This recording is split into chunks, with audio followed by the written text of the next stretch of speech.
Welcome to Uncommon Analysis. There's a lot going on today. The confirmation hearings are going on. We had Tulsi yesterday and others, and it's such a clown show that I'm sure I will do another video on these, but I just couldn't do it. I just couldn't take another day of that because it's just such a joke. Um, so today I want to talk about something else. Today I'm going to take a few minutes and talk about the push by Trump to lower cafe standards and why this is a good thing overall if you really care about the environment and you care about fuel economy. And I'm going to tell you why. Okay. There's a lot of videos explaining how cafe standards works. I don't want this to be that, but I'm going to have to give at least a real quick overview of really brush of what cafe standards are and how they work.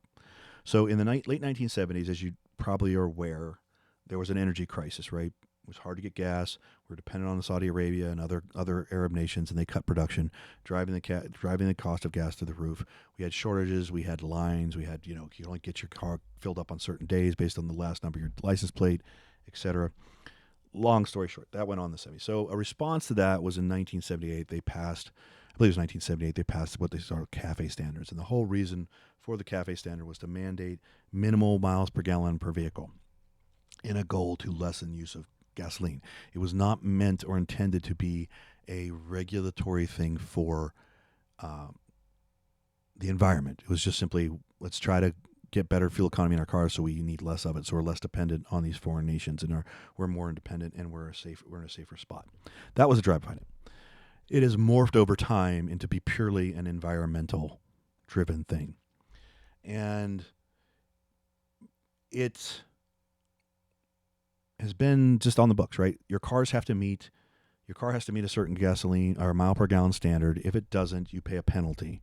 And then big companies have what they call a fleet average. The average of what you sell has to be a certain thing, et cetera. So this is why car companies make different vehicles, and it because they want to get their CAFE standards down. They want to get the CAFE averages to a certain amount to pass and not to minimize the penalties.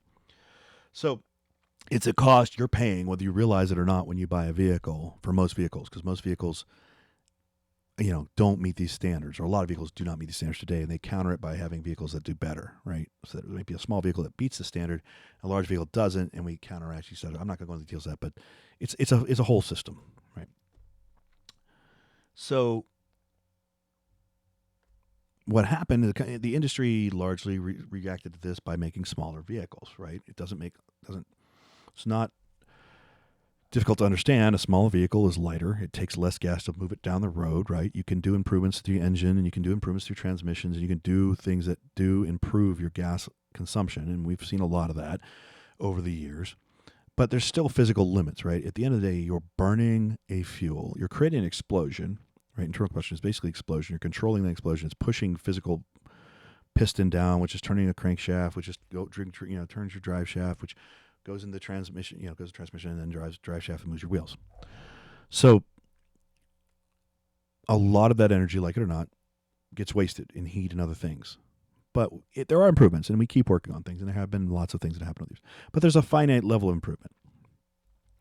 Let's look at the CAFE standards, shall we? All right, let's look at what they are. This is the CAFE standards throughout time. This is when they started in 78. Said all passenger cars have to be around 18. And then they added the light truck category a few years later in 82.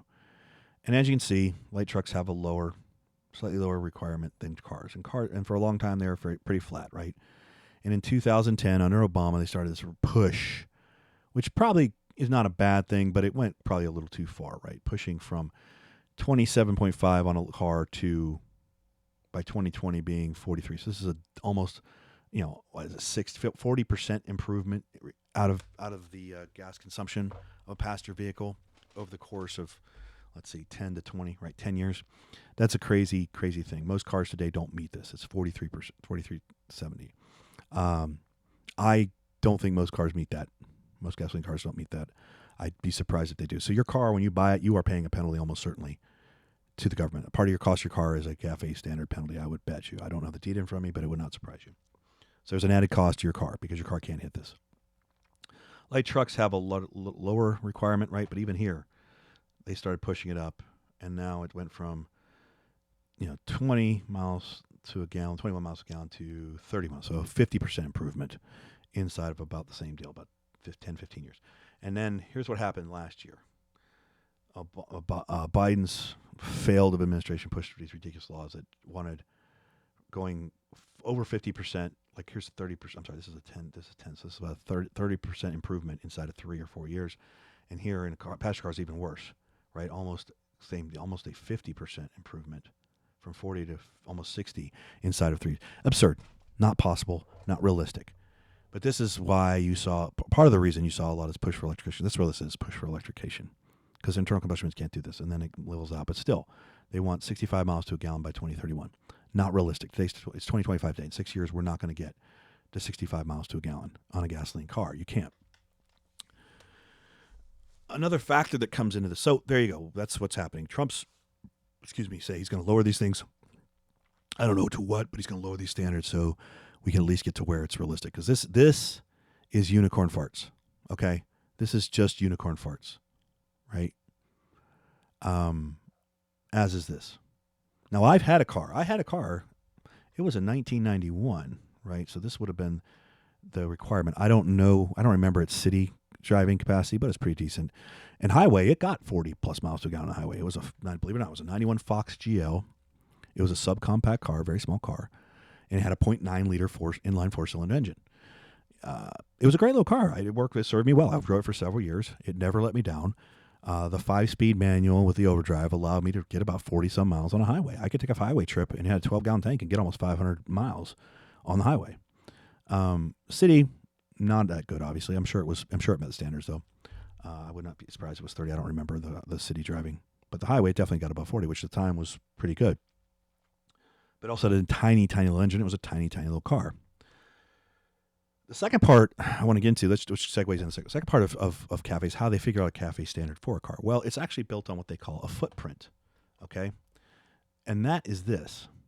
Based on your wheelbase and the width of your car, right, this is called the footprint. And based on the footprint, that dictates under CAFE standards what miles per gallon that car has to reach. So this is an overall. This is like the overall CAFE standard, but actually each individual car has a requirement. So, and the smaller this footprint is, the higher the expectation of gas mileage, mile per gallon. So this is a secondary thing that plays into it. If you notice, finding small cars today isn't all that easy. There's still a few that exist, but if you don't have to be that old to remember, there are small cars like my Fox GL, like like the Kia Rio, for example, and the Hyundai Accent. There's still relatively small cars out. There's still a few out there, but they're harder and harder to find. The Nissan Sentra, they're getting harder and harder to find. They're getting bigger and bigger. If you haven't noticed, those small quote unquote cars are getting bigger and bigger on average. Like the Honda Accord, right, is their family sedan, and the Honda Civic was their subcompact. It was always a smaller vehicle. Well, if you look at a Honda Civic today versus the Honda Accord today, there's not that much difference. There's only a couple of inches of wheelbase difference, and there's only a couple feet of passenger and cargo difference between the two. Now, why is that? Is it people that want the smaller version wanted it bigger? Perhaps. I doubt that. I think it had way more to do with this, because if they move those wheelbases further apart, their mile per gallon gets lower, and they can hit something that's more realistic. So their penalties are lower if they can't hit it, or they hit it at all. So you have, like I said, the Honda Civic used to be a small little thing. It was their subcompact. It was their compact car. Now, if you put a Honda Civic beside an Accord, there's not that much size difference. 2025, there's not that much size difference. And this is the driving reason right here, how they calculate CAFE standards. It's also why you can't get a small pickup truck, because a small pickup truck, right, like we used to have in the 80s and 90s, right, the little Ranger. Now they have introduced some unibody cars with beds and calling them small pickup trucks, right? They're starting to go that way again. But like just a basic Ranger was a cheap little basic car. You can't even, a basic truck. Those things don't exist anymore. And this is a good reason why. If you make that wheelbase too small, you can't hit the standard. You can't deliver a truck that's going to give enough power to be a truck, right? I can't put, I guess you could counter because, like, hey, Volkswagen did take the Rabbit and turn that into a pickup truck. But we'll just not even go into that because that's just a comical thing. So this is how this all ties together. Trump, by saying we're going to lower standards, is putting this pixie dust nonsense into hopefully something a little realistic. But this push, because of this, you're really pushing manufacturers to build larger vehicles. You're forcing them to build larger vehicles because the smaller ones are impossible to hit the standards. Even as like a Chevy Aveo, for example, right, is not going to hit 65 miles to a gallon on a gas engine. Which the only way you can do it is you're going to have to put a hybrid in there and make it all electric, which is the real push behind this, is to drive electric. They wanted Biden wanted 50% of cars, not Biden himself because Biden was gone, but the people behind Biden, the puppet masters, wanted 50% of cars electric, which is never going to happen. It's an impossible task because even if you manage to pull it off, the infrastructure can't handle it. Right? We can't generate enough electricity, and the infrastructure can't transmit enough of it to make that happen. So it's pipe dream nonsense. It's fairy tale. It's pixie dust, like most things on what modern leftists are. It's just pipe dream. It's not reality. They're just disconnected from reality. So anyway, this is a good thing. I'm looking forward to see what actually comes out of it. Hopefully the industry will react effectively, because they could do two things. They could say, well, even though Trump lowered it, we're going to keep trying to hit this stuff because Trump might lose 2 years, and then the left will come back in and make him even worse. So we'll see what happens. I think it's a good thing. Like the idea you can go and buy just a base model car, base model, basic transportation at an affordable price needs to happen. It doesn't have to be big. These small cars are going the way of the dinosaurs. They're not available, not because people can't build them, and there is a demand. I'm not saying it. Obviously SUVs are more popular, but I think those things are the same. People just I need a decent car I can rely on to get me from A to B and at an affordable rate.